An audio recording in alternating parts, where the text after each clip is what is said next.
This video was made so that you can make the most informed decision possible when it comes to Stranded Deep, specifically multiplayer. Let's start. Frequently asked question, how many players can play Stranded Deep? The answer is 2. And if I'm being honest, Stranded Deep can hardly handle 2 players in its current state, let alone 3, 4, 5, or 6 or 7. If I'm hosting a game, it's going to ask me if I want to start a new game or continue a game. When I get to this screen, I can name my game, set the visibility, set the region, and when I create it, it says new game creating session. This is wrong. This should say creating new session. People get confused by this. They think that their previous save is going to get deleted. This is not accurate. If you have no changeable options here, then this is a previously saved game. So then you press start online game alone. Okay, no problem. Under the play option, this is split screen. If you do have a cooperative local game, you will find that here, continue 1P game, and under it you will see continue 2P game.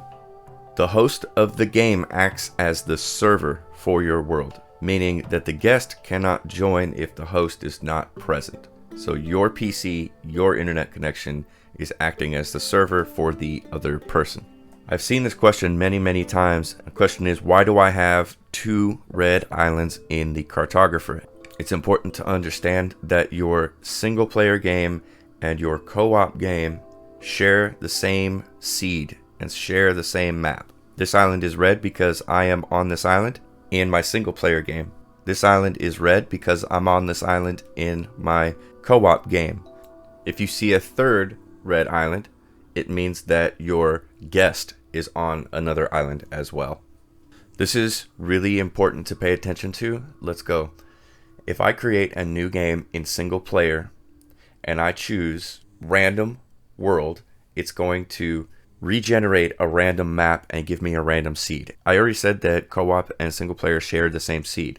So what this means is if I create a new game and I have an existing co-op game, it's going to erase any progress that I've made in co-op.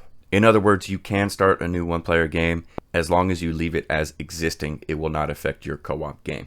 But this is the leading cause of a deleted save. Next, despite recent updates, co-op is plagued with bugs on both PC and console. It was not intended to be a multiplayer game.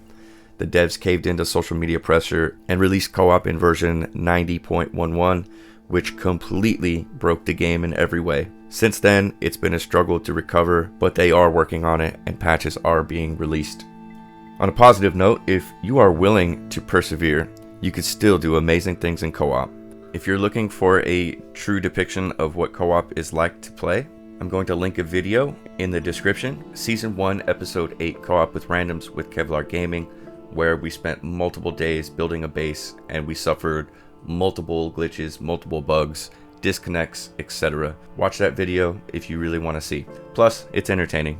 If the host and the guest understand that co-op can be a mess sometimes and laugh your way through it, it can be a blast. You're probably wondering, what do you mean when you say bugs? Desynchronization. Boxes that should be full of food are empty. Player 1 or player 2 builds something and it shows up incorrectly or doesn't show up at all for the other player, like a water still. Player 1 sets down a water still, player 2 can't drink from it because they can't see it until you reload.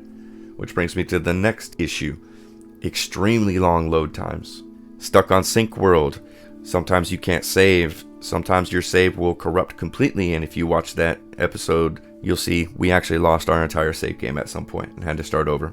Constant disconnects. Another important note, there is no voice chat and there is no text chat. Since version 90.11, the only way of communication was using the label maker to try, emphasis on try, to make contact to swap Discord information. This is PC exclusive. The label maker was disabled on console. In the most recent updates to PC, the label maker was intentionally disabled to quote-unquote prevent harassment from other players. But a player can still come into your game, drop the sails on your boat, watch it sail away, and then they're able to save, and you're screwed. When receiving a join request, you are prompted with a user interface asking if blank wants to join. Well, blank is actually the name of the guest's PC, not their Epic or Steam username, which is unfortunate, and I feel this is actually kind of invasive. On console, correct me if I'm wrong, this is secondhand information.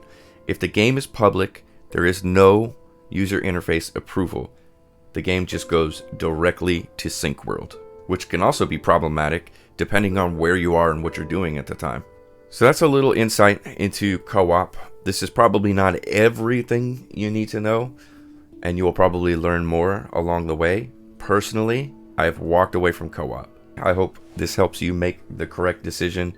Don't get it twisted. I have a ton of co-op hours logged away. This is actually a good game. It's just frustrating at times. The devs are slow to roll out updates, and when they do, it's lackluster. 1.0 for PC was lackluster. You know, console just got updated and they have item piles, and it just went out live on Game Pass. So there's been a big influx, lots of questions and stuff, and I hope this video answers some of those questions. If you have more questions, I'm an open book. Hit me up. Alrighty guys, cheers. Have a good day, and I'll see you in the next video.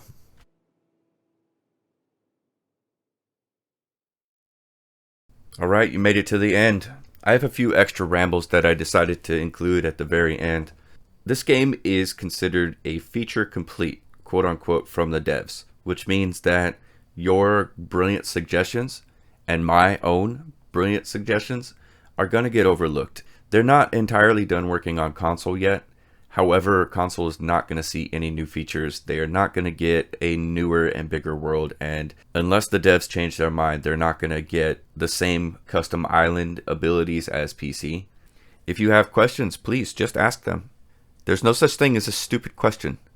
The only stupid question is the question not asked. So don't be shy. Put yourself out there. It's all good. Alrighty, I'm done rambling now. Cheers.